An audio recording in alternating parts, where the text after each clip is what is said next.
I'm amazed at how many people, men and women, married couples, go to work every day, get along with their employees, get along with the boss that they probably really don't think that really appreciates them, but yet return to work every day, and then will give their best, expect raises and, try to impress the boss and all these different things, try to get business deals or whatever you do in your career, and then return home to the person that you swore before God and witnesses that you would love and honor and cherish and obey and all of these things, and then not even do it. You have husbands who resent coming home to their wives.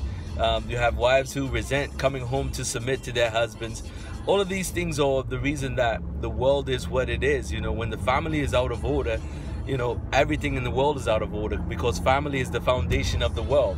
It's the closest thing to God that we have on earth, is our spouse and our children.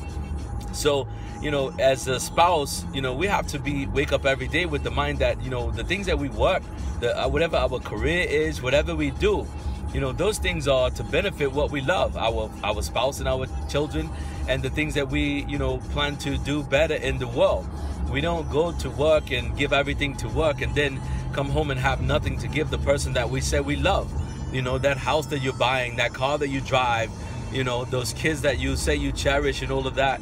It's God first, then your spouse, then your children. Your kids don't come before your spouse. We have to make sure we do everything in order, guys. And that, so many men or women will tell you, I love my kids. They're the most important thing. Your kids did not come before your spouse.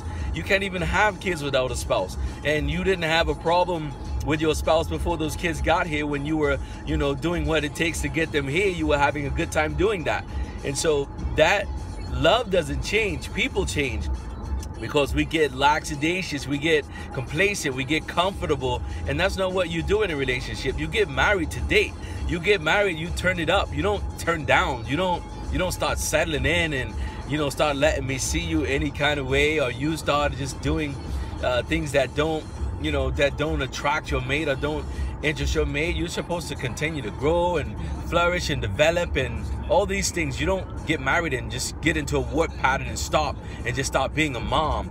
We are husbands and wives. We are lovers. We are friends. We're confidants. We're all those things to each other before we can do that to any other part of the world. We love together. We pray together. We laugh together. We praise, we worship together. If you're not doing all of that, then hey, you're trying to put your life on some type of complacent world system autopilot that ends up in the majority of divorce court. And that's not the way it's supposed to be, guys. Hey, love yourself enough to understand that you have to fight for love. You give it all you got. It's 100% all the way in.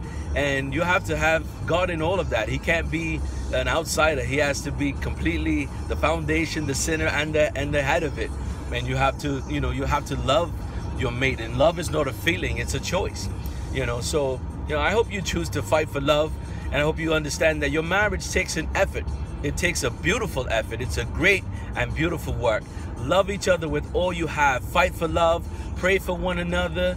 Talk to one another. Communicate. Flirt every day. And, every chance you get, make love.